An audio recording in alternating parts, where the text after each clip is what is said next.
তো ব্রেন ওয়াশিংটা হয় ইনফরমেশন মিডিয়ার মাধ্যমে, মিনস অফ কমিউনিকেশন যেগুলো আছে সেগুলোর মাধ্যমে আপনি ইনফরমেশনগুলো রিসিভ করতে করতে করতে করতে নিজের অজান্তেই আপনার মাথার ভিতরে সেটা বসে গেছে অথবা কনফিউশন তৈরি করেছে। মাইন্ডসেটের মধ্যে যখন নেগেটিভ কোনো কিছু ইন করা শুরু করে, হয়তো আপনি মনে করতেছেন আপনি অনেক পোক্তা এই বিষয়ে, কিন্তু 10-15 দিন 1 মাস পরে আপনি নিজেই দেখবেন যে আপনার মাইন্ডের ভিতরে কোত্থেকে যেন একটা কনফিউশন তৈরি হয়ে গেছে। কিছুদিনের মধ্যে আপনারা কিছু জিনিস শুনতে পাবেন। যেমন আমি একটা কথা আপনাদেরকে বলি, কিছুদিন পরে শুনবেন যে কোরআনের কিছু আয়াত নিয়ে কিল ও কাল আছে। নাউজুবিল্লাহ বলেন। নাউজুবিল্লাহ। মানে কোরআনের কিছু আয়াত অ্যাকচুয়ালি পরবর্তীতে অ্যাড করা হয়েছে। এটা আপনারা লিখে রাখেন। সেটা 5 বছর পরেও হইতে পারে, 10 বছর পরেও হইতে পারে, এটা হবে। তো এটার উপরে হুজুররা তকরির করবেন, পক্ষে বিপক্ষে করতে করতে করতে করতে আমাদের পরবর্তী প্রজন্ম, যখন আমার সন্তানরা 15, 16, 17 বছরের হবে, তাদের মাথার ভিতরে এটা ঢুকিয়ে দেওয়া হবে। তখন তারা যখন কোরআন শরীফ নিবে, নেওয়ার সময় তার এটাকে আপনার মাইন্ডসেট 4টা জিনিস অতিক্রম করে: ইলুশন, ডেলুশন, ডাউট, ইমাজিনেশন, অতঃপর নলেজ। তাহলে প্রথম হচ্ছে ইলুশন, ডেলুশন। আপনার মাইন্ডসেটের মধ্যে কোনো কিছু গিয়ে একদিনে বিশ্বাস হয় না। এটা প্রথমে 20% থাকে, এরপরে 50% হয়, এরপরে 80% হয়, এরপরে 100% হয়। যখন 100% হয় এটাকে আমরা নলেজ বলি। নলেজের আগে আরো 3টা স্টেশন আছে। তাহলে ইলুশন বা ডেলুশনের স্টেজে শোনাচ্ছে 2টা 3টা আয়াত নিয়ে সমস্যা, 2টা 3টা আয়াত নিয়ে ওরে তকরির এটার উপরে। তারপর আমার ছেলেদের তো বিশ্ববিখ্যাত মুফতি আছে গুগল সাহেব, ওনার কাছে যাবে। আমার এখন তো নতুন আসছে, হ্যাঁ,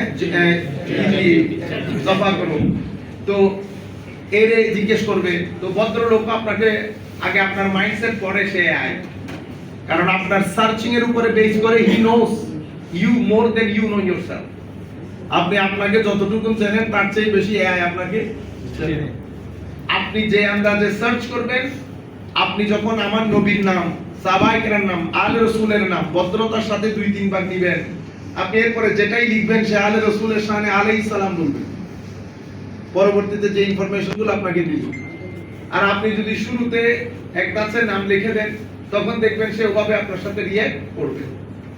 এগুলা করতে করতে আমার ছেলে ইলুশন থেকে ডাউট থেকে যাবে ইমাজিনেশন, গ্যাস করবে, যেটাকে আমরা আরবির মধ্যে জন বলি। বা ইন্না যান্না লা ইউগনি মিনাল হাক্কি শাইআ। জন কখনো নলেজ হয় না, কিন্তু আপনি ব্রেইন ওয়াশ হয়ে গেছেন। এবং এভাবে একটার পর একটা, এই যে এখন কিছুদিন আগে খুব চেষ্টা করা হয়েছে যে রেপের কোন সাজা কোরআনে পাকের মধ্যে বলে বর্ণনা করা নাই, দেখছেন এই অবস্থা।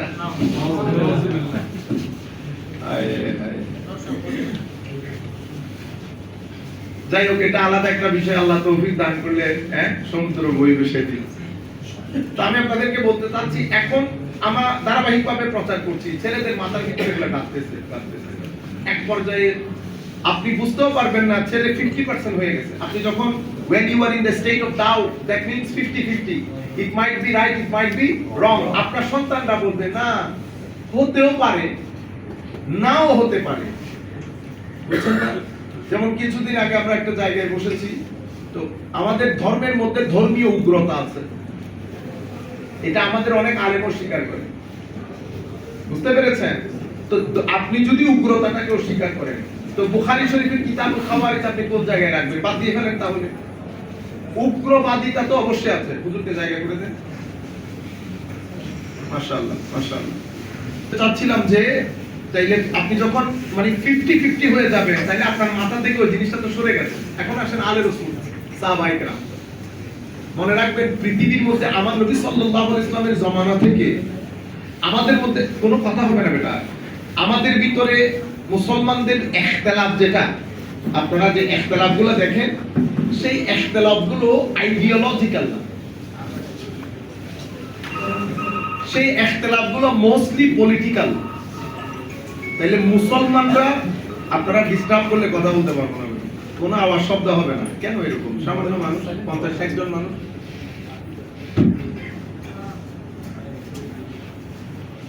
কোনো আওয়াজ শব্দ হবে না।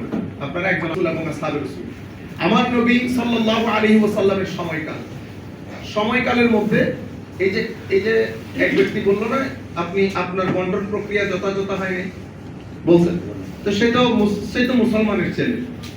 আমার নবীর সাথে নামাজ দোয়া করতেন না, হজ করতেছেন, যাকাত দিচ্ছেন, সবকিছু মুসলমানের তো। কিন্তু আমার নবী একটা কথা বলেছেন, বলে এই ব্যক্তির উদর থেকে কিছু মানুষ আসতে থাকবে, কিয়ামত পর্যন্ত আসবে, তাদের শেষ দল দাজ্জালের সাথে গিয়ে মিশবে। মানে তারা মুসলমানের বিপক্ষে, দাজ্জালের পক্ষ হয়ে মুসলমানের বিপক্ষে কাজ করবে। এরা কারা? এদের নামাজ, রোজা, হজ, যাকাত মুসলমানদের চেয়ে বেশি হবে। আজীব কথা না? মুসলমানদের চেয়ে বেশি হবে, কাফের মুশরিক না। আমাদের ছেলে, এখন আমাদের অবস্থান কি হবে? আপনি যদি ঘৃণা করতে শুরু করেন তাহলে তরুণ প্রজন্মকে আমরা হেদায়েত করতে পারবো না। কারণ তাদের যে ছেলেপুলে সন্তান, তাদেরকে আমরা হকটা তুলে ধরতে হবে। হক জানার অধিকার সকলের আছে, সেটা হিন্দুর ছেলে হোক, খ্রিস্টানের ছেলে হোক, বৌদ্ধের ছেলে হোক।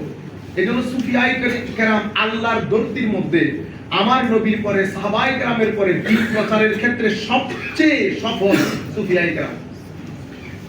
সেই কারণে ওয়েস্টার্ন ওয়ার্ল্ড তাসাউফ, তরিকত এবং আউলিয়ায়ে কেরামের উপর বোধ খেপা। এরা এখন কি করে?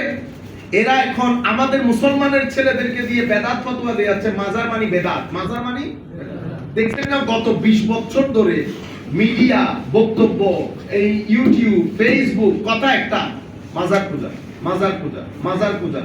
মানে আপনি দল ভিন্ন, এটা মম পানি, আরেকটা অমুক পানি, আরেকটা সমুক পানি, বক্তব্য একটা, মাজার পূজা। এরা কিন্তু বিভিন্ন গ্রুপের আমার ভাইরা, এক একজন এক এক আইডিওলজি, কিন্তু স্লোগান একটা, মাজার পূজা, মাজার পূজা, মাজার পূজা করতেছে। তো তরুণ প্রজন্মের মাথার ভিতরে ঢুকে গেছে মাজার পূজা। কেন হয়? মাইন্ডসেট তৈরি করার জন্য একটা হচ্ছে ফ্যাক্ট, আর একটা হচ্ছে মাইন্ডসেট তৈরি করার জন্য প্র্যাকটিক্যাল ডেমনস্ট্রেশন। তারা যখন মাজার পূজা বলছে, তো কিছু প্র্যাকটিক্যাল ডেমনস্ট্রেশন, মেবি 20%, মেবি 25%। তো প্র্যাকটিক্যাল ডেমনস্ট্রেশনের মধ্যে দুই একটা মাজারের কর্মকাণ্ডকে তারা কি করেছে? হাইলাইট করেছে, করে ওটা পিক আপ করেছে, পিক আপ করে ভিডিওর সাথে এটাও চালাইছে। বুঝতে পেরেছেন? যেমন উর্সের কিছু ভিডিও আপনারা দেখবেন, গরু নিয়ে যাচ্ছে, নাচাচ্ছে, এগুলাই তো দেখছেন। এগুলা দেখে আমার ছেলে মাইন্ডসেট তৈরি করে ফেলেছে। কিন্তু আপনি যদি ওই সন্তানকে জিজ্ঞেস করেন, আপনি জানেন এই মাজারগুলাতে পৃথিবীর কয় লক্ষ, কয় কোটি মানুষ ডেইলি খাদ্য গ্রহণ করে? আপনি আমাকে বলেন তো, পৃথিবীর সে কোন রাজা মহারাজা যার বাড়িতে ডেইলি 1, 2 হাজার, 3 হাজার মানুষ খাদ্য গ্রহণ করে? আছে?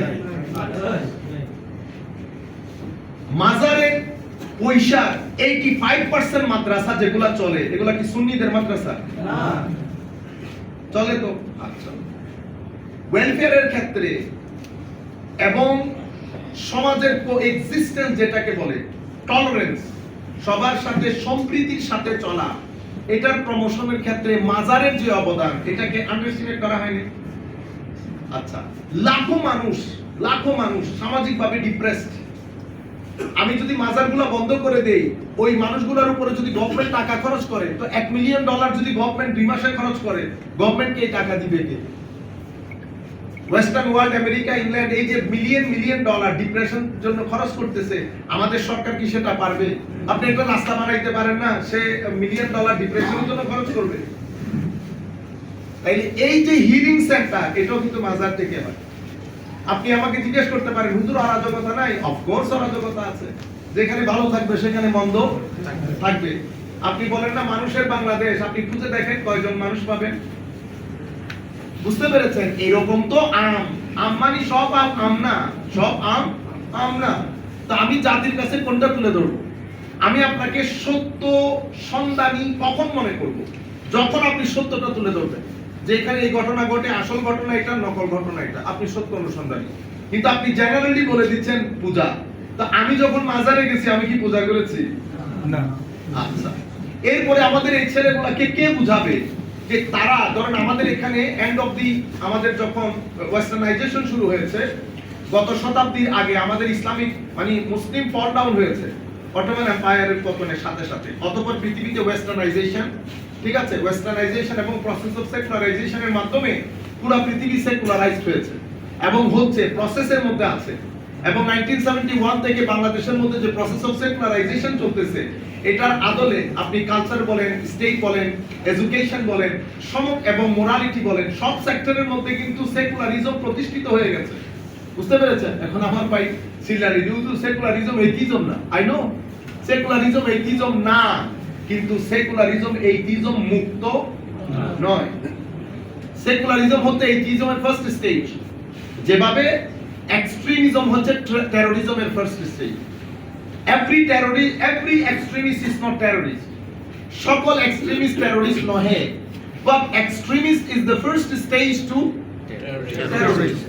আপনারা বুঝতে পেরেছেন? যেমন শেখ ইবনে তাইমিয়া আর ইমাম গাজ্জালী, এটা আপনাদের এটা জানা দরকার। পৃথিবীতে অনেক, আপনারা আমার মূল পয়েন্টটা খেয়াল রাখেন যেন আমি এখানে আবার আসতে পারি। তাহলে পৃথিবীতে অনেক মহারথী মহামনীষী এসেছেন ইসলামিক ব্যাকগ্রাউন্ড থেকে, তার মধ্যে দুইজন মনীষী অনেক বেশি ইনফ্লুয়েন্স করেছে মুসলিম উম্মাহর উপর, একজন ইমাম গাজ্জালী আর একজন শেখ ইবনে তাইমিয়া। আমি শেখ ইবনে তাইমিয়াকে শেখ বলে সম্বোধন করি তার একটা কিতাবের কারণে।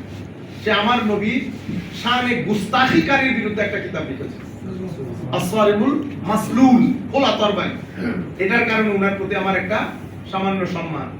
বুঝতে পেরেছেন? আচ্ছা, উনার ইনফ্লুয়েন্স ছিল ইতোপূর্বে 5% মুসলমানদের উপর, কিন্তু সেটা এখন হতে হতে হতে হতে 35-40% পর্যন্ত গেছে। কিন্তু উম্মতে মুসলিমার উপর একচ্ছত্র আধিপত্য করেছেন ইমাম গাজ্জালী। বুঝতে পেরেছেন? 6 হিজরির পর থেকে 6 হিজরির পর থেকে আজকের দিন পর্যন্ত একচ্ছত্র আধিপত্য ইমাম গাজ্জালী, মহিউদ্দিন ইবনে আরবি, জালালউদ্দিন রুমি। তো ওয়েস্টার্ন কান্ট্রি বন্দুক ধরেছে কার দিকে? রুমির দিকে। বুঝতে পেরেছেন? মহিউদ্দিন ইবনে আরবির দিকে, ইমাম গাজ্জালীর দিকে। অথচ জানেও না এই তিন ভদ্রলোকের কিতাব পড়ে এখনো নন মুসলিম যারা ইসলাম কবুল করে, মেজরিটি ইসলাম কবুল করে এই তিনজনের কিতাব পড়ে। ওয়াস্তবিক শুনে না, আপনার ওয়াস্তবিক শুনে না। তাইলে আমি আপনাদেরকে যেটা বলতে চাচ্ছিলাম যে আমরা এটা বলছি না যে প্রত্যেক ইবনে তাইমিয়ার যারা ছাত্র তারা টেররিস্ট, এটা বলছি না, কিন্তু আমরা বলতে চাচ্ছি যারাই টেররিজম বা এক্সট্রিমিজমে বিশ্বাস করে তারা ইবনে তাইমিয়ার আইডিওলজি লালন করে। আবার আপনারা বুঝেন, মানে all followers of Ibn Taymiyyah are not extremists, but we must say that all the extremists belong to the school of Ibn Taymiyyah. প্রত্যেক যারা এক্সট্রিমিস্ট তারা ইবনে তাইমিয়ার স্কুলের ছাত্র, প্রত্যেক ইবনে তাইমিয়ার স্কুলের ছাত্র এক্সট্রিমিস্ট নয়। আপনারা বুঝতে পেরেছেন জিনিসটা? তাইলে আমাদের এখন যেটা বুঝতে হচ্ছে যে এইথিজম মানে সেকুলারিজম এইথিজম না, কিন্তু সেকুলারিজম এইথিজমে দাঁড়িয়ে গেছে। তো পৃথিবী ওয়েস্টার্নাইজড হতে হতে হতে হতে এখন কোন পর্যায়ে? এখন আমরা গডলেস ওয়ার্ল্ডের দিকে, কিছুক্ষণ আগে জমাতে যেটা বলেছি, গডলেস ওয়ার্ল্ডের দিকে যাচ্ছি। এবং আমাদের পরবর্তী প্রজন্ম কোন ওয়ার্ল্ডে জন্মগ্রহণ করে আল্লাহ পাক জানে। এবং পৃথিবী তাদেরকে গডলেস বানানোর জন্য সমস্ত মাসালা জোগাড় করে ফেলেছে। এই যে মাজার পূজারি বলছে, মাজার থেকে দূরে থাকা মানে হচ্ছে আপনি ধর্মের প্যারেক থেকে বের হয়ে গেছে। এখানে দ্বীনের প্যারেক হচ্ছে মাজার, আউলিয়ায়ে কেরাম, খানেকা, এরা হচ্ছে প্যারেক। আপনি যখন মাজার থেকে বের করে ফেলবেন, বুঝতে পেরেছেন, তাইলে আপনি সব যে জায়গাতে সুপার গ্লু দিয়ে ইমানকে লাগিয়ে রাখে সেই জায়গা থেকে বের করে ফেলেছেন, নাম্বার 1। এর পরবর্তীতে আপনি যখন আলে রসুলের নামই বন্ধ করে দিবেন, যেমন আমাদের এখানে অনেক ইসলামী দল আছে না, ঠিক আছে, সবাই সম্মানের, কিন্তু অদ্ভুত বিষয় হচ্ছে মুখে তালা, মুখে তালা। যদি কোরআন শরীফের কোনো আয়াত না থাকতো, শুধু হাদিস শরীফ আসতো, তবুও তো মনে বুঝ দিতাম যে কোরআন শরীফে কোনো আয়াত নাই। কোরআন শরীফের আয়াত অগণিত, অসংখ্য হাদিসে পাক। রাতে ঘুমানোর সময় তো যদি সত্যিকার অর্থে আমার নবীর নিসবত থাকতো, যদি ইমানের মধ্যে চেতনা থাকতো, যদি ইমানের মধ্যে যৌক শোক থাকতো, একবার হলেও লজ্জায় হলেও বলতো ইয়া রাসূলুল্লাহ মাফ চাই, আল্লাহর রাসূল মাতার উপর। কিন্তু এরকম বেগাইরত আমরা হয়ে গেছি, এরকম বেগাইরত যে পুরা মাস চলে যাচ্ছে, মানুষ তো মাসে হলে একবার খবর হইল না। তো এখন আপনি বেটা ওই কারণে আমরা আপনাদের কারোর সাথে আমাদের শত্রুতা নেই। আপনি যখন বলতেছেন আইন প্রতিষ্ঠা করবেন, আকিমুদ্দিন, একামতে দিন, সেটা আমরা আগামী 2-1 দিনের মধ্যে আপনাদেরকে বলবো। আপনার ওই বক্তব্যটা অবশ্যই শুনবেন। একামতে দিনের অর্থ কি, কোরআনে পাকের দেওয়া অর্থ কি, আর আপনি আমাকে যেটা বুঝাচ্ছেন সেটা কি। আমরা একামতে দিনের অর্থ আপনারা যেটা বুঝান, পৃথিবীর কোন তাফসীরের কিতাবের মধ্যে একামতে দিনের অর্থ নাই, শুধু মওদুদী সাহেব ছাড়া। আপনারা বুঝতে পেরেছেন?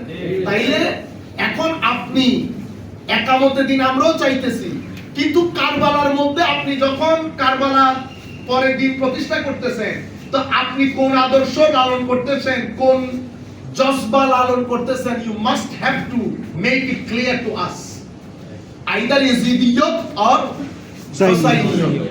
আপনি না এদিকে না ওদিকে, আপনি বলতেছেন না আমরা সবাই মুসলমান, আমরা সবাই মুসলমান। বুঝতে পেরেছেন? তাহলে আমরা সবাই মুসলমান হলে তো সবাই মুসলমান হয়ে গেছে, আর কোনো অসুবিধা নাই। তাহলে আপনি খারিজিকে খারিজি বলতে পারবেন। এরা নিজেদেরকে আসহাবুত তাওহীদ বলতো, আসহাবুত তাওহীদ ওয়াল ইতিদাল, তাওহীদপন্থী যারা খাওয়ারিজ, এদের মূল নাম হচ্ছে আসহাবুত তাওহীদ ওয়াল ইতিদাল। এরা হচ্ছে মডেস্ট, মুতাদিল, মডারেট এবং তাওহীদবাদী সংগঠন খাওয়ারিজরা। আচ্ছা, তাইলে এখন পৃথিবী যে জায়গায় যাচ্ছে, গডলেস ওয়ার্ল্ড বলছি না, ওই জায়গায় যেতে আপনাকে কনফিউশন তৈরি করা হচ্ছে। এরপরে আলে বাইতে রাসূল একদম নাম নেওয়া বন্ধ। আমরা কিছুদিন আগে আমেরিকার স্বাধীনতা দিবস পালন করছি না, সবাই গেছি, আমরা দাড়িওয়ালা যারা তারাও গেছি, আমরা দাড়ি যাদের নাই তারাও গেছি। বুঝতে পেরেছেন? আমরা শানে আমেরিকি শানে আমেরিকিয়তের উপর আমাদের তো ক্রীড়াতো আছে। সুবহানাল্লাহ। এরা তারা না যারা আমার ফিলিস্তিনি ভাইদের উপর, ইরানি মুসলমানদের উপর এই অত্যাচার করছে। আজকে আমরা ভুলে গেছি সব। এই কারণে এখানে পাওয়ার আসল। এটার মধ্যে আমি আপনাদেরকে নিয়ে আসতে চাচ্ছি। আল্লাহর দরবারে শুকরিয়া, আল্লাহ আমাকে তৌফিক দান করেছেন, আমি এই জায়গায় পর্যন্ত আসতে পারছি। ঘটনা কোথায় জানেন? ইয়েজিদের কাছে, আমি ইনিয়েজিদ এটা বলতেছি না, ইয়েজিদের কাছে পাওয়ারটাই হচ্ছে হক, পাওয়ারটাই হক। আর হুসাইনের কাছে হকটাই পাওয়ার। ইয়েজিদের কাছে পাওয়ারটাই হক। যেহেতু পাওয়ারই হক, সেই হেতু আমেরিকার ফজিলতের উপর যদি হাদিসও বর্ণনা করতে হয়, I have to do this. আমাকে পাওয়ার পেতে হবে, আমাকে পাওয়ার পেতে হবে, আগে পাওয়ার। বুঝতে পেরেছেন? এই পাওয়ারে থাকতে গিয়ে ম্যাকিয়াভেলির একটা ফিলোসফি আছে। আপনারা ম্যাকিয়াভেলি চিনেন, যারা পলিটিক্যাল সায়েন্স পড়ে তারা তো জানার কথা। তো ম্যাকিয়াভেলি বলে আপনি পাওয়ারকে নিরঙ্কুশ রাখার জন্য, যেহেতু পাওয়ারই হক, পাওয়ারই, ম্যাকিয়াভেলির ঈমান এটার উপরে। কারণ যদি তার ঈমানও এটার উপর না হইতো, সে কেমনে বলে? তো পাওয়ারকে নিরঙ্কুশ রাখার জন্য, পাওয়ারকে কন্ট্রোল করার জন্য, পাওয়ারকে প্রিজার্ভ করার জন্য আপনি যেই কোনো ধরনের মিনস অ্যাপ্লাই করতে পারবেন, মারেন, কাটেন, জ্বালান, সবকিছু করতে পারবেন, just to protect your power, just to protect your power. এটাকে আমাদের আধুনিক ভাষায় বলা হয় থিওক্রেটিক রুল। থিওক্রেটিক রুলকে ডিক্টেটোরিয়াল রুল বলে। মানে আপনি যাহা বলিবেন আমি তাহা মেনে নিতে বাধ্য। There is no constitution. Whatever you say, this is constitution. If you say for, if you say haram, haram. আপনারা বুঝতে পেরেছেন? না আমার ভাই বলবে আমরা তো গণতান্ত্রিক দেশ, আপনারা হচ্ছেন ডেমোক্রেটিক ডিক্টেটোরিয়াল দেশ। ডেমোক্রেটিক ডিক্টেটোরিয়াল দেশ। তো এই জন্য আধুনিক গণতন্ত্রে এটাকে ইন্ডেক্স অফ ডেমোক্রেসিকে তিন ভাগে ভাগ করা হয়। ফুল ডেমোক্রেসি, ডিফেক্টিভ বা ফ্লুইড ডেমোক্রেসি, হাইব্রিড রেজিম। এগুলো বললে আপনারা আবার রাগ করে ফেলবেন, আর এক্সাম্পল। বুঝতে পেরেছেন? ফুল ডেমোক্রেসি আমাদের উলামায়ে কেরাম, আমরা কথা বলার সময় একটু ইফস বাটস একটু কেটে কুটে করার দরকার। আপনি গণতন্ত্র হারাম যখন বলবেন, মানুষকে ডিসএগ্রি করার সুযোগ দিবেন। এখন সাব্বির আমাদের সৈয়দ গোলাম কিবরিয়া আজহারী সাহেব এমন মেরে মেরে যদি বলে আমি বলতেছি গণতন্ত্র হারাম, তা আমি তো বয়ও আর কিছু বলবো। তার বিষয় হচ্ছে সে যখন কথাগুলো বলবে সুন্দর করে তুলে ধরবে যে আমার দৃষ্টিতে এই এই ডিফেক্টের কারণে আমি গণতন্ত্রকে হারাম মনে করি, তাইলে আমার ওপিনিয়ন দেওয়ার একটা সুযোগ হয়ে। আমি এটা আপনাদেরকে শিখাচ্ছি, যারা বেটা আমাদের ছাত্র আছে এরকম হাত মাত নাড়ায় যদি আপনি প্রথম দিন হারাম ঘোষণা দেন, তো আমি তো বয়ও কিছু বলবো এখানে। এই জন্য আপনি আমাকে অধিকার দিতে হবে টু ডিসএগ্রি উইথ। আপনি আমাকে অধিকারই দিচ্ছেন না, এটাকে বলা হয় একাডেমিক সন্ত্রাসবাদ, একাডেমিক টেরোরিজম, সন্ত্রাসবাদ। আপনি যাহা বলিতেছেন আমি তাহা মেনে নিতে বাধ্য হয়েছি। মনে রাখবেন, there are four kinds of, you can say, four kinds of rule or mode of rule. একটাকে আমরা বলি theocratic, আর একটাকে বলি autocratic, আর একটা ডেমোক্রেটিক, আর একটা আমাদের ইসলামিক ডেমোক্রেসি। আমি ডেমোক্রেসি শব্দটা ব্যবহার করতেছি কারণ এটাই প্রচলিত সকল, কারণ আপনি ক্ষমতায় যাবেন দুই ভাবে কোরআনের দৃষ্টিতে, হয় ঢুকে আমারে তুলে আপনি বসে যাবেন ডিক্টেটরিয়াল, হয় ওয়া আমরুহুম শুরা, ওয়া আমরুহুম শুরা বাইনাহুম। শুরা মানে তো বুঝছেন পরামর্শ, বুঝছেন? তাহলে হয় পরামর্শের ভিত্তিতে আসবে, তো যেটা পরামর্শের ভিত্তিতে আসা হয় এটাকে কি বলে? ডেমোক্রেসি বলে। এটা ওয়েস্টার্ন ডেমোক্রেসি না, এটা ডেমোক্রেসি বলতে লিঙ্গুইস্টিকলি স্পিকিং, যখন আপনি সকলের পরামর্শে ঢুকবেন, সকলের ঐক্যমতে ঢুকবেন, তখন শুরা, অথবা ডাইরেক্ট ঢুকে বসে যাবেন। আপনার হাতে দুইটা জিনিস, হয় মুসবি নয় ফেরাউনি। মুসবি শুরা বাইনাহুম, ফেরাউনি দুইটা বসে যাবে, হুসাইনি শুরা বাইনাহুম, আর ইয়েজিদি দুইটা বসে যাবে। তাইলে এখানে দুইটা way, either this way or that way. তো শুরা বাইনাহুম যেটা, সেটাতে কি থাকে? সকলের অংশগ্রহণ থাকে। যেটাতে অংশগ্রহণ থাকে আধুনিক দুনিয়া সেটাকে ডেমোক্রেসি ওয়ার্ড দিয়ে বুঝে। এখন আপনি যখন আধুনিক দুনিয়াকে অ্যাড্রেস করবেন, কোন ওয়ার্ড ইউজ করবেন? যেটা আমার ছেলেরা বুঝে সেটা ইউজ করতে হবে না, বুঝতে পেরেছেন? সেই কারণে আমরা বলি থিওক্রেটিক যেটা, সেটা কোনটা? সেটা হচ্ছে ধর্মযাজকের শাসন, যেখানে আল্লাহর সুপারিয়রিটি এবং আল্লাহর সার্বভৌমত্ব থাকে। এট দ্য সেম টাইম সেও সার্বভৌম। কে? যে আল্লাহর আইনকে ইন্টারপ্রেট করে, সে মনে করে আমি যাহা বলিতেছি তাহা ফাইনাল ওয়ার্ড, এরপরে আর কোনো ওয়ার্ড নাই। তো আমি যদি আমার ওয়ার্ডকে ফাইনাল মনে করি, তা আমি কথাই ডেমোক্রেসি, আইডিওলজিতে থিওক্রেসি। কারণ এটা আল্লাহর আইন, আমি যাহা বলিতেছি তাহা ফাইনাল, এর বাইরে আর কোনো কথা নাই। আর ইন্টারপ্রেট করব শুধু আমি, আপনার কোনো অধিকার নাই এখানে, আপনি ইন্টারফেয়ারই করতে পারবেন। থিওক্রেটিক। অটোক্রেটিক রুল কোনটা? অটোক্রেটিক রুল বুঝতে হলে আপনি ইয়েজিদকে বুঝলে অটোক্রেসি বুঝে যাবেন। ইয়েজিদ হচ্ছে অটোক্রেসি, ফেরাউন হচ্ছে অটোক্রেসি, মানে সেই সার্বভৌম ক্ষমতার অধিকারী, সেই সংযোজন করবে, সেই বিয়োজন করবে, সেই শুদ্ধ করবে, সবকিছু তার উপর। মানুষ, জনগণ, এখানে no entry. Whatever I am saying, final word. You must have to accept it. If you disagree, then go for persecution. Capital punishment will be applied.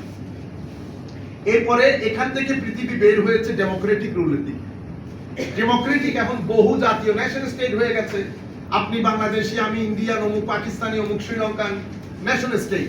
ইতোপূর্বে আমরা ছিলাম উম্মতে মুসলিমা, আমাদের ফার্স্ট আইডেন্টিটি। এখন হয়ে গেছে উম্মতে মুসলিমা আমার সেকেন্ডারি আইডেন্টিটি। ফার্স্ট আইডেন্টিটি হচ্ছে আমি বাংলাদেশি, জাতীয়তাবাদী পরিচিতি। এটার ভিত্তিতে অনেক ধরনের ইজম পৃথিবীতে এসেছে। তার একটা ইজম এসেছে ডেমোক্রেসি, কারণ পৃথিবী এই দুইটা জিনিসগুলোকে অ্যাফোর্ড করতে পারতেছিল না, না অটোক্রেসি না থিওক্রেসি। পৃথিবী অ্যাফোর্ড করতে পারতেছে না, কারণ ইয়েজিদিয়তকে হজম করার মতো না, ইয়েজিদিয়ত হজমের জিনিস না। এই জন্য পৃথিবী এখান থেকে বের হয়েছে হুসাইনিয়তের দিকে আসার জন্য। কিন্তু হুসাইনিয়তের দিকে এসে পৃথিবী আবার একটা বাঁক নিয়েছে, কিছু জিনিস রেখেছে, কিছু জিনিস ছেড়েছে। যেটা রেখেছে সেটার কারণে পৃথিবীর এই সৌন্দর্য, আর যেটা ছেড়েছে সেটার জন্য পৃথিবীর এই অরাজকতা। কোনটা? মানুষের অন্তরে শান্তি নেই। আমেরিকা গেলেও নাই। আপনারা বেটা যেটা টিভি সিনেমাতে দেখেন, সুন্দর সুন্দর গাড়ি, সুন্দর সুন্দর বাড়ি, ধোঁকা। আপনি ভিতরে যতটুকু ঢুকবেন ততটুকু গন্ধ বের হবে। 99 বছরের বাবা এই একটা ঘরের মধ্যে ঘুরতেছে, হাঁটতেছে। পৃথিবী কত সুন্দর, বুঝতে পেরেছেন? এই কখন নার্স একজন এসে দেখবে এতটুকু, আর সন্তান মনে হইলে 6 মাস পর একবার এসে দেখা গেল। আর ক্রিসমাস তো আছে, বছরে একবার আসবে, আপনার সাথে একটু লাঞ্চ পার্টি, ডিনার করবে, ফিনিশ, দ্যাট ইজ রিলেশন। এরপরে কোনো বিয়ে প্রথা নেই। হাজবেন্ড ওয়াইফ সম্পর্ক ব্রোকেন, সবাই আমি তোমার চেয়ে কম। যখন সোসাইটি এই আন্দাজে এই জায়গায় চলে যাবে, আমি কি আপনার চেয়ে কম, মানে এই যে একটা সেন্টেন্স আপনারা ব্যবহার করেন, আই ডোন্ট কেয়ার বলেন না, পৃথিবীর সমস্ত অরাজকতার মূলে এই সেন্টেন্স। কেমনে আই ডোন্ট কেয়ার? কি বলেন আপনি? জুতা পরে আসেন নাই তো? জুতা পরে জুতা কে সেলাই করছে আপনার জন্য? মুচি সেলাই করেন তো আপনি বলছেন I don't care? You must have to care to him until you care, you become respectful to to him, will you be able to put on your shoes? Impossible. আপনি ডায়াবেটিস থাকলে তো পা কেটে ফেলতে হবে। আপনি বলছেন I don't care. দেখছেন এই অবস্থা। ড্রাইভার ছাড়া তো আপনি এখানে আসতেও পারেন নাই। আচ্ছা সব প্রোগ্রাম সেরে ফেলছি, এই মাইক নষ্ট হয়ে গেছে ফর এক্সাম্পল, আপনি মাইক ঠিক করতে পারবেন? আপনি মাইক ম্যানকে দেখতে হতে সমাজের সর্বস্তরের মানুষ সম্মানিত। আপনাকে এই মেন্টালিটি আমাদের ছেলেদের ভিতরে দিতে হবে। এখানে কোনো ক্লাস নাই, কে মাইক ম্যান না, তুই তুকারি করবেন না কারোর সাথে। আমার নবী বলছেন যারা বড়কে সম্মান করে না, ছোটকে স্নেহ করে না, সে আমার উম্মতই না। আমার নবী জিজ্ঞেস করবে যে তুমি যে বড়কে সম্মান করে না, সে কি মাইক ম্যান ছিল? যে জিজ্ঞেস করবে আমার নবী।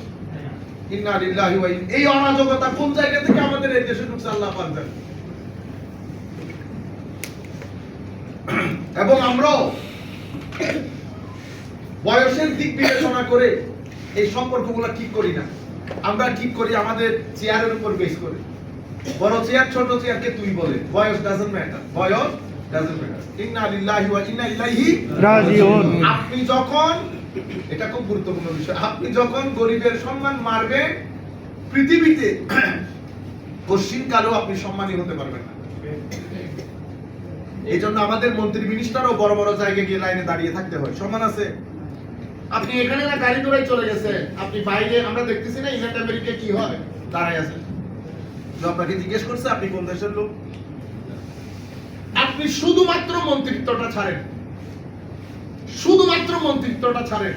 মসজিদের ইমামও বের হন, এয়ারপোর্ট দিয়ে আপনিও বের হন, দেখি কার সাথে লোক থাকে। আপনারা বুঝতে পেরেছেন? মানুষকে সম্মান করবেন, সম্মানিত হবে। আর বড় ছোট খেয়াল করে এই অ্যাড্রেসটা ঠিক করবেন। তুই তুকারি করবেন না, বিচ্ছিরি লাগে মানুষের সামনে তুই তুকারি করবেন। তুই তুকারি তার সাথে করবেন যাকে আপনি স্নেহ করবেন, আদর করবেন, সে বুঝবে তাকে তুই তুকারি বলে, সে বুঝবে। যাই হোক, যেখান থেকে কথাগুলো শুরু করেছি, আল্লাহুম্মা সাল্লি আলা সাইয়্যিদিনা মুহাম্মাদিন ওয়া আলা আলি সাইয়্যিদিনা মুহাম্মাদ। থিওক্রেসি একটা অটোক্রেসি, অটোক্রেসির মধ্যে আমরা আমাদের এখানে সিস্টেম ডেমোক্রেসি অনুযায়ী হয়, ভোট হয়, এই হয় সেই হয়, কিন্তু আমরা ডেমোক্রেটিক ডিক্টেটোরিয়াল, মানে এখানে গণতন্ত্র বাটাক নাই। এটা এটা পার হতে হতে আল্লাহ যদি কোনোদিন ওই জায়গায় পৌঁছায় আমাদেরকে, বুঝতে পেরেছেন? এখানে জনগণ হচ্ছে সার্বভৌম ক্ষমতার অধিকারী। আপনি যাহা বলিবেন তাহা আইন হবে, আপনি যাহা বলিবেন তাহা আইন হবে। আর আমাদেরটা হচ্ছে ইসলামিক ডেমোক্রেসি, যেটাকে খিলাফা বলে। এটা যে খিলাফাই বলতে হবে এমন কোনো কথা নাই।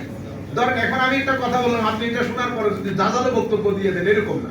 যদি আপনার বুঝার ইচ্ছে থাকে তাহলে আমরা বসে ডায়লগ করি, কিন্তু জাজালো বক্তব্য দিয়েন না। কারণ প্রত্যেক ব্যক্তি যার যার লেখাপড়া আছে, আপনি ওই বিষয়ে কথা বলেন, ডায়লগ হোক, কিন্তু আপনি যদি এক ধাঁচে কথা বলে একজনকে না করে দেন, তাহলে এটা কি হবে? থিওক্রেটিক রুল হবে, হ্যাঁ, একাডেমিক ডিসঅনেস্টি হবে। বুঝতে পেরেছেন? তাহলে এটার মধ্যে এটার সাথে এটার ফারাক কি? এখানে আল্লাহ সার্বভৌম ক্ষমতার মালিক, আল্লাহর পক্ষ থেকে আমার নবী সার্বভৌম ক্ষমতার মালিক। একজন in letter and spirit originally, আর একজন manifestatively representative of almighty Allah. He is the super power in Muslim country, sovereign ক্ষমতার অধিকারী। তবে আমার নবীটা মাজাজান, আমার নবীটা মাজাজান, হাকিকাতান হচ্ছে আল্লাহ, হাকিকাতান আল্লাহ। যাই হোক, তো পৃথিবী যখন এই যে আমাদের এটা হওয়ার পরে ওয়েস্টার্নাইজেশন ঢুকতেছে, ওয়েস্টার্নাইজেশন আমাদেরকে ওয়েস্টার্নাইজ করতে করতে আপনি দেখবেন কিছুদিনের মধ্যে আমাদের ছেলেরা, আপনারা হয়তো জিনিসগুলোকে হালকা ভাবে নেন, কিন্তু এগুলো হালকা ভাবে নেওয়ার কোনো সুযোগ নাই। দেখবেন আপনি আগামী 5 বছর পরে আমাদের এখানে ভাত খাওয়া লোকের সংখ্যা কমে যাবে। আপনি পিজাতে যাবেন, বার্গারে যাবেন, তারপরে আপনি ফ্রেঞ্চ ফ্রাইতে যাবেন, আপনি মনে করবেন এমনি হুজুর এগুলো তো হুজুর কোনো ব্যাপার না। মনে রাখবেন, কোন জাতিকে চাদরে আবৃত করতে হলে আগে তাকে কালচার ধ্বংস করতে হয়, ঠিক আছে? আপনার কালচার ছিল পাদরে সালাম করা, ফতোয়া আসে নাই? আসছে ফতোয়া। এভাবে আপনাকে একটা একটা করে আপনার কালচার, মিলাদুন নবী, এটা আমাদের কালচারের অংশ। আমি ইমানের দিকে যাচ্ছি না, সংস্কৃতির কথা বলতেছি। শবে বরাতের মধ্যে একসাথে হয়ে ইবাদত করা আমার সংস্কৃতির অংশ। মেরাজুন নবী পালন করা, মসজিদে লাইট লাগানো আমার সংস্কৃতির অংশ। বুঝতে পেরেছেন? আপনি একটা একটা একটা এগুলো সব শিরক বেদাত, এগুলো সব শিরক বেদাতে ফেলে দিয়েছেন। পুরো সংস্কৃতি, একটা ছেলে যখন এখানে আসবে সে বুঝতেও পারবে না এখানে কোন দেশে আসতেছে। একটা ড্রাই ঈমান রেখে যাচ্ছে। ঠিক ম্যাটেরিয়াল আর সেকুলার লোকের মতো ড্রাইনেস, এখানে কোনো শোক জোক বলতে পারবেন আমরা শেষ কোন দিন কান্না করেছি? আপনি না কান্না তো বেটা আপনার অন্তর ডেথ লক, আপনি এটা কনস্ট্রিক্ট হয়ে যাবে, আপনি 3 দিন পরে ডিপ্রেশনের শিকার হবেন। কারণ আপনার কলব বাতেন এটার মানে রিয়েলিস্টিকলি এটার ক্যারেক্টারিস্টিক হচ্ছে এটা যদি একটু ফিল না করে, স্যাড না হয়, খুশি না হয়, চোখ দিয়ে পানি পড়া তো একটা আলামতি রিপ্রেজেন্টেশন। অরিজিনালি তো এটা কানেক্টেড টু ইওর কলব বাতেন, ইওর মাইন্ড এন্ড সোল। আপনার মাইন্ড এন্ড সোল আপনার চোখে যদি না ভিজায় আপনি তো 3 দিন পরে ডিপ্রেসড হবেন, এই জন্য আপনি আল্লাহর ওলির দরবারে গিয়ে দেখেন কান্না আসে কিনা। আমি কিন্তু সবে বরাত আপনাকে কান্না করাইতে পারি নাই 2-2.5 ঘন্টা না আপনি কাঁদতে পারছেন না আমি কাঁদতে পারতেছি, কারণ কান্না আসে কলব বাতেন থেকে। আর কলব বাতেন সফট হওয়ার আগে কাসওয়াতুল কলব হয়ে গেছে, কাসওয়াতুল কলব। কারণ আমার জিন্দেগির মধ্যে যদি ইয়েজিদি প্রভাব বেশি থাকে এটা কাসওয়া হবে, এটা কঠিন হয়ে যাবে, পাথরের মতো রক লাইক হয়ে যাবে। আর আমার কলব বাতেনের মধ্যে যদি হোসাইনি ফিউজাত হাসানি ফিউজাত থাকে এটা ক্ষণে ক্ষণে কাঁদবে, ক্ষণে ক্ষণে হাসবে, এটা যেতে যেতে কাঁদবে, যেতে যেতে চোখের পানি পড়বে, কারণ এখানে হাসান হোসাইনি ফিউজাত জড়িত। আর যদি ইয়াজিদি ফিউজাত জড়িত তো কাসওয়াতে কলব হয়। কাসওয়াতে কলব আপনার অন্তরকে কনস্ট্রিক্ট করে ফেলে, এটাকে আমাদের এখানে সুফিয়ায়ে কেরাম বলে বাসতুল কলব। তো ওনারা কি করেন এটাকে আল্লাহু ইয়াবসুতু রিজকা কি আল্লাহুম্মা সাল্লি আলা ইয়াকবিদু ওয়া ইয়াবসুতু ওয়া ইলাইহি তুরজা। কবজুল কলব বাসতুল কলব সুফিয়ায়ে কেরামের কিতাবের মধ্যে একটা সাবজেক্টই আছে কবজুল কলব, মানে আপনার কলব কনস্ট্রিক্ট হওয়া, বন্ধ হয়ে যাওয়া। তো বন্ধ হয়ে গেলে এটা ওই বন্ধ না, মেডিকেলি বন্ধ হয়ে গেলে তো মারা যাবে। কিন্তু আমার যখন স্পিরিচুয়ালি এটা কনটেন্সড হয় তখন দেখবেন আপনি ডিপ্রেসড হচ্ছেন, যেই হন আপনি ডিপ্রেসড হবেন। আপনারা বুঝতে পেরেছেন? তো এই জায়গার মধ্যে এসে আল্লাহুম্মা সাল্লি আলা, এখন আমরা যে জায়গার দিকে যাচ্ছি পৃথিবী কয়েকটা জায়গা আমাকে কনফিউজ করবে। যে জায়গা থেকে আমি লাইট রিসিভ করি তা আমার লাইটের জায়গা হচ্ছে মাজার, আমার লাইটের জায়গা আলে রসুল। আলে রসুলের মাধ্যমে এই মহব্বতের মাধ্যমে 100 বছরের রাস্তা 5 দিনে ক্রস করা যায়, কারণ এটা হচ্ছে এমবডিমেন্ট অফ ডিভাইন লাইট, এমবডিমেন্ট অফ, এটা আস্ত একটা ডিভাইন লাইট। এই কারণে আমার নবী বলেছেন দুটি জিনিস রেখে যাচ্ছি, বলেন নাই ফিহিল হুদা ওয়ান নূর, কিতাব এবং আলে বাইত, যেটা আমাদের সৈয়দ গোলাম কিবরিয়া আযা হিসেবে এখানে উল্লেখ করেছেন। দুইটা জিনিস রেখে যাচ্ছি। তো আমাদের ডিভাইন লাইটের সোর্স হচ্ছে আলে রসুল। এখন ওয়েস্টার্ন ওয়ার্ল্ড চাই, আমি আমাদের ভাইদের কথা বলতেছি না, ওয়েস্টার্ন ওয়ার্ল্ড চাই যে আমাদের তরুণ প্রজন্মের অন্তরের সাথে যেন আলে রসুল একেবারে বিচ্ছিন্ন হয়ে যায়। আপনারা বুঝতে পেরেছেন? আপনি যে ইমাম হাসান হুসাইনের কথা বলছেন, ইমাম হাসান হুসাইন কিন্তু সাহাবী রাসূল, সাহাবী রাসূল টুক নেই, আলে রসুল। আপনি এখন আমাদের ভাই এরা ইমামে হুসাইন রাদিয়াল্লাহু, যেমন মুফতি আমিনুল ইহসান, আপনারা মুফতি আমিনুল ইহসান বারাকাতিকে চিনেন, শাহজালাল ইয়েমেনির সাথে যদি আমাকে দাঁড় করান কি হবে আপনারা বলেন তো দেখি? হয় আসমান ভেঙে পড়বে নতুবা জমিন বুদয় খেয়ে ফেলবে আমাদের। মানে এটা আসমানেরও বরদাস্ত হবে না, জমিনেরও বরদাস্ত হবে না। এই এক্সাম্পলও যায় না যদি আপনি ইমাম হুসাইনের অপোজিটে খবিসকে দাঁড় করান।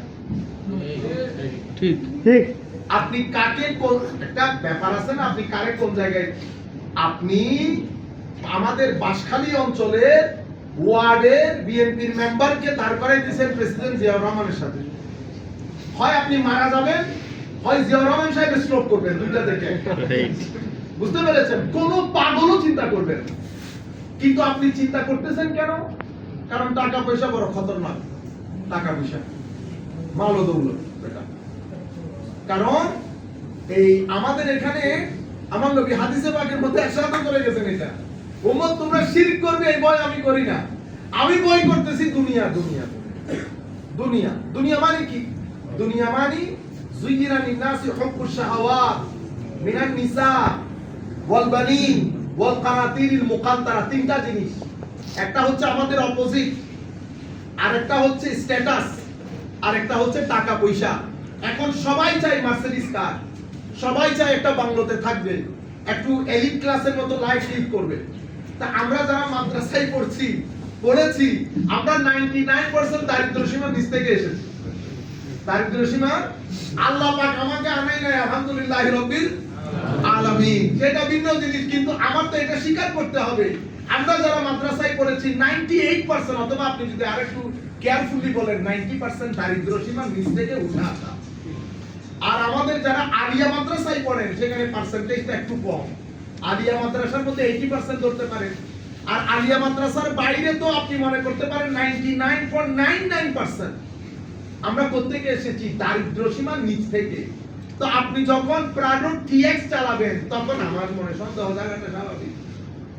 যাচ্ছে না তো, দুইজন একসাথে যাচ্ছে না তো, কারণ একটা তো সিস্টেম আছে, রিক্সা থেকে অটো থেকে আস্তে আস্তে যাবেন, তাইলে মানুষ সহনীয় পর্যায়ে হবে। হুট করে যদি আপনি ওই জায়গার মধ্যে চলে যান, আপনারা বুঝতে পেরেছেন, আমাদের ওয়েলফেয়ার থেকে 5 টাকা খরচ করতে 3 দুয়া 2 হয়ে যায়।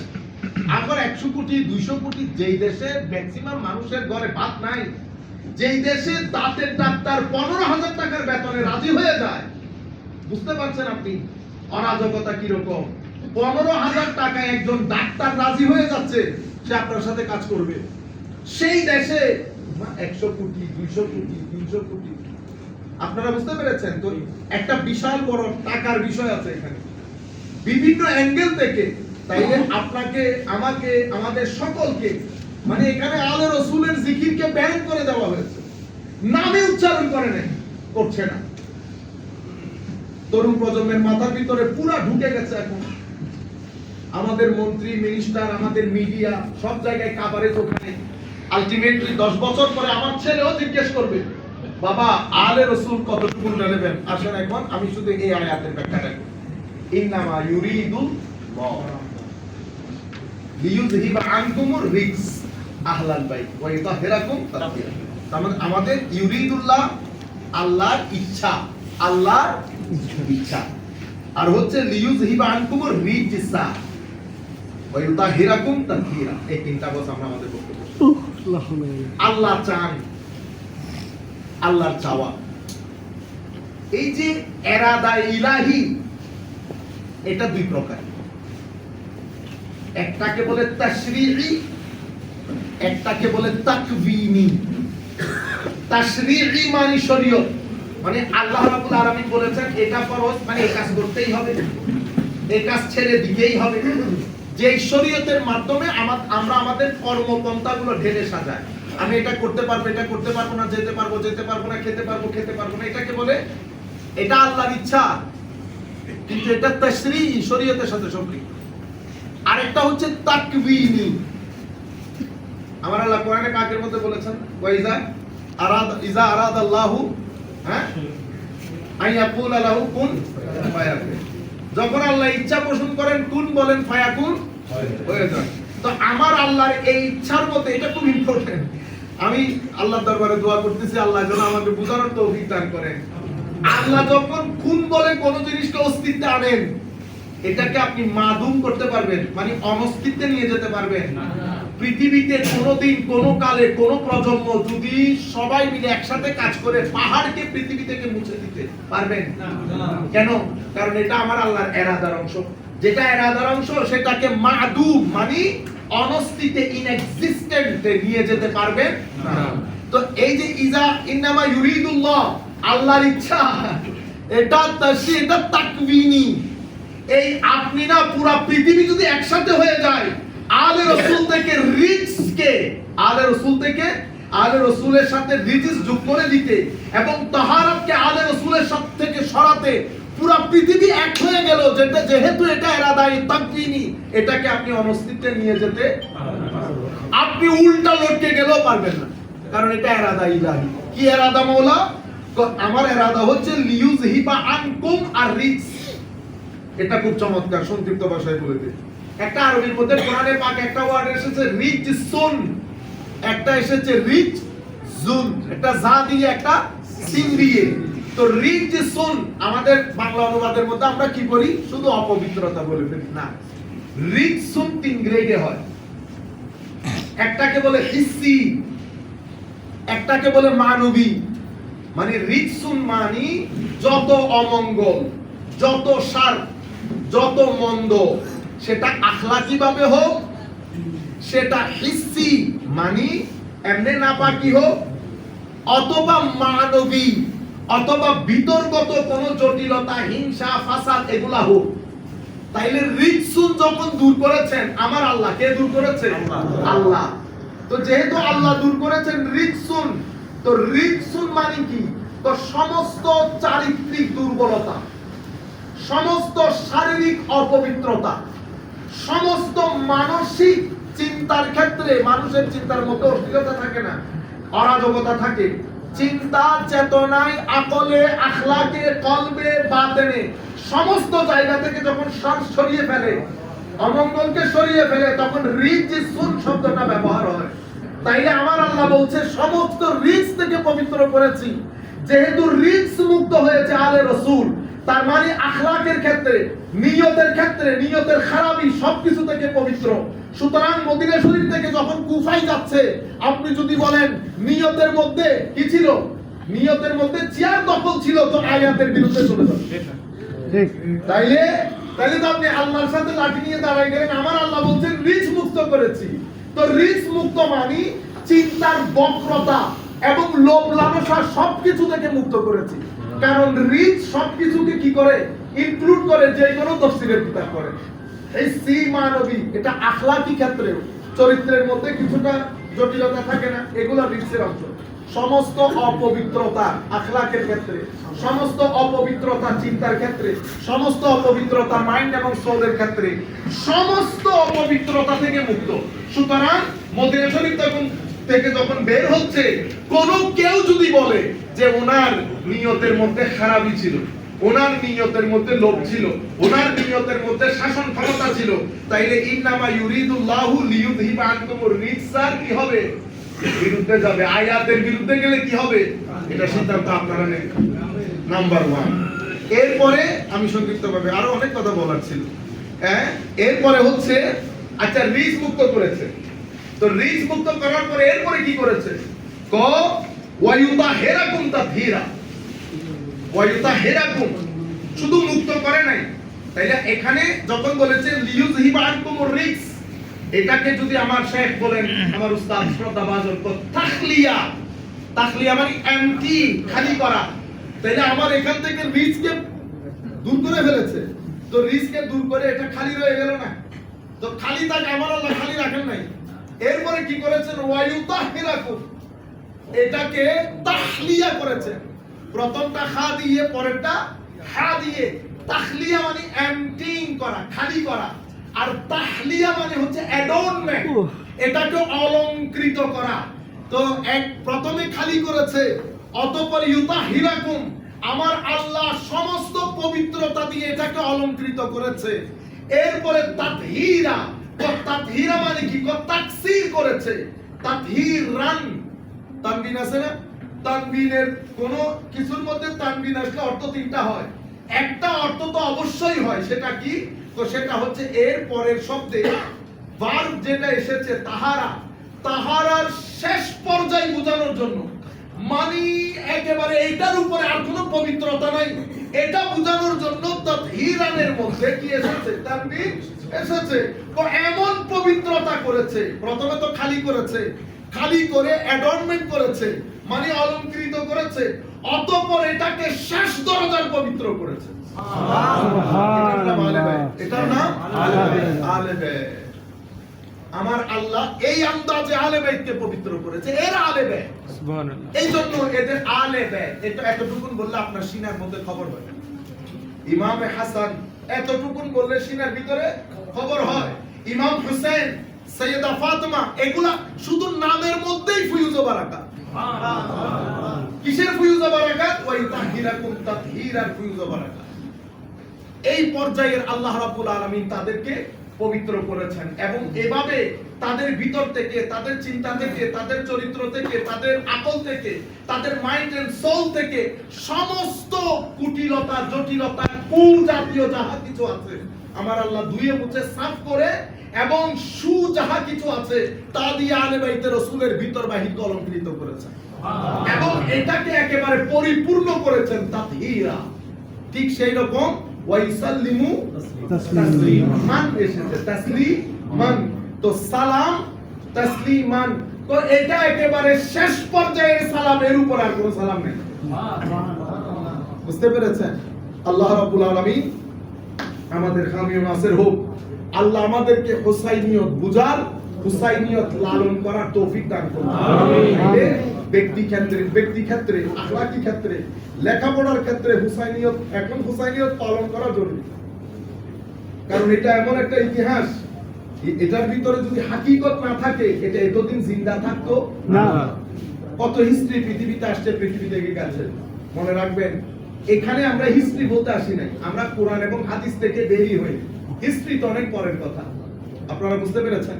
সুতরাং সামনের সময়ে আপনারা চেষ্টা করবেন, মুহররম মাস আসলে প্রত্যেকের ঘরে ঘরে, আপনারা ঘরে ঘরে, মাফ করো, টাকা পয়সার দরকার নেই, নিজেরা বসে ইমাম হুসাইন রাদিয়াল্লাহু তাআলা আনহুকে স্মরণ করবেন। ফরজে আইন, আবু বকর সিদ্দিকের সময় আসলে ঘরে ঘরে আবু বকর সিদ্দিকের নাম নেবেন, ফারুক আজমের নাম নেবেন। বুঝতে পেরেছেন? আর আমাদেরকে আরেকটা জিনিস মাথায় রাখতে, পৃথিবীতে এই দল উপদল যেগুলো আছে এগুলো বাড়বে সামনে। এটা আমি আপনার ফু দিয়ে একটাও নিবে, আমাদেরকে স্ট্র্যাটেজি অনুযায়ী সামনের দিকে এগিয়ে যেতে হবে, স্ট্র্যাটেজি অনুযায়ী। সুতরাং এই দিনগুলো স্মরণ করবেন। শবে বরাত একেবারে মাথা থেকে ওগুলো ঝেড়ে ফেলে দিবেন, ছেলেদেরকে নিয়ে মাজারে যাবেন। ইনশাআল্লাহ তরুণ প্রজন্ম সাথে থাকলে লাখ বাতুলতা আল্লাহ দেখবেন আবার একটা রেভলিউশন তৈরি হবে আমাদের ছেলেদের মধ্যে। টাকা পয়সা, ধন দৌলত, এই সেই এগুলা ভাইরাল হওয়া 2-3 বছরের মধ্যে টায়ার্ড হয়ে যায়। হুসাইনিয়ত একটা শক্তির নাম, এটা টায়ার্ড হয় না। এটা কিছুক্ষণের মধ্যে, আচ্ছা হুসাইন রাদিয়াল্লাহু দুনিয়া থেকে চলে গেছে, এটা বলে আমি শেষ করে দিচ্ছি। ডেনিশ ফিলোসোফার বলতেছে, rule of Hussain begins with his death. Rule of Hussain begins with his death. তো হুসাইন রাদিয়াল্লাহু তাআলা ইন্তেকালের মাধ্যমে ওনার রাজত্ব শুরু করেছে। সুবহানাল্লাহ। হুসাইনি রাজত্ব শুরু হয় রক্তের পরে। আপনি এটাকে দাবিয়ে রাখতে পারবেন, নিভিয়ে দিতে পারবেন না। কেন? কারণ হচ্ছে এটা ইন্নামা ইউরিদুল্লাহর অংশ, এটা আমার আল্লাহর ইচ্ছা। আমার আল্লাহ এরাদা করে যেগুলো বানিয়েছেন, করেছেন, সেটাকে আপনি আদম মাদুম ইন এক্সিস্টেন্স করতে পারবেন না। সুতরাং এটা থাকবে, কিছুক্ষণের জন্য গলা টিপে ধরতে পারবে, কিন্তু এটা দবে যাবে, এটা নিভে যাবে না। আপনারা এটা লালন করবেন, হুসাইনি আদর্শ লালন করবেন, সন্তানদেরকে শিক্ষা দিবেন। নামাজ দোয়া না করলে হুসাইনি আদর্শ হবে না। কোরআন তিলাওয়াত, সুন্দর আওয়াজে কোরআন তিলাওয়াত করবেন, ঘরের মধ্যে নাত পড়বেন, বসে বসে নিজে নিজে নাত করবেন, সুন্দর আওয়াজে, সুরেলা আওয়াজে কোরআনে পাকের তিলাওয়াত করবেন। সোমবার দিন দরুদ শরীফের মাহফিল করবেন আধা ঘন্টা। বৃহস্পতিবার দিন লা ইলাহা ইল্লাল্লাহ জিকির করে ঘরের ভিতরে শয়তান যা ঢুকছে এগুলারে বের করবেন। আর্জেন্টিনা ব্রাজিল তো শেষ হয়ে গেছে, এখন তার বেটা দরকার নেই, ঠিক আছে? আমি আবার অন্যভাবে চিন্তা করি, আমি উলামায়ে কেরামের মতো বা হবে না, আমি চাইতেছিলাম আমার ছেলেরা অনেক ডিস্ট্রাকটিভ কাজ থেকে তো বেঁচে গেছে। আমাদের হয়তো উলামায়ে কেরাম অনেকে জানেন আমার ছেলেরা রাতে কি করে, তো ওরা মনে করে ফুটবল থেকে নষ্ট করে দিচ্ছে। না, ফুটবলটা ওরা যা করে তার চেয়ে ভালো, ঠিক না? তো ওরা মুড়ের মধ্যে বড় করে টিভি লাগাইছে, আমি পারলে আরেকটা বড় টিভি লাগাই দিতাম। অন্তত ওই দিন হইলো 80% ফজরের নামাজ পড়ে তো ঘুমাইছে। এই ছাড়া ওরা কি করে? ওনারা হয়তো জেনেও না জানার ভান করে, আল্লাহ রাব্বুল আলামিন আমাদের জীবনের সামাজিকভাবে, রাজনৈতিকভাবে, অর্থনৈতিকভাবে, সোশ্যাল পলিটিক্যালি যে ইয়াজিদিয়ত আমাদের উপর ফল করেছে, আল্লাহ ইয়াজিদিয়ত থেকে আমাদেরকে রক্ষা করুন। আমিন। ধন্যবাদ।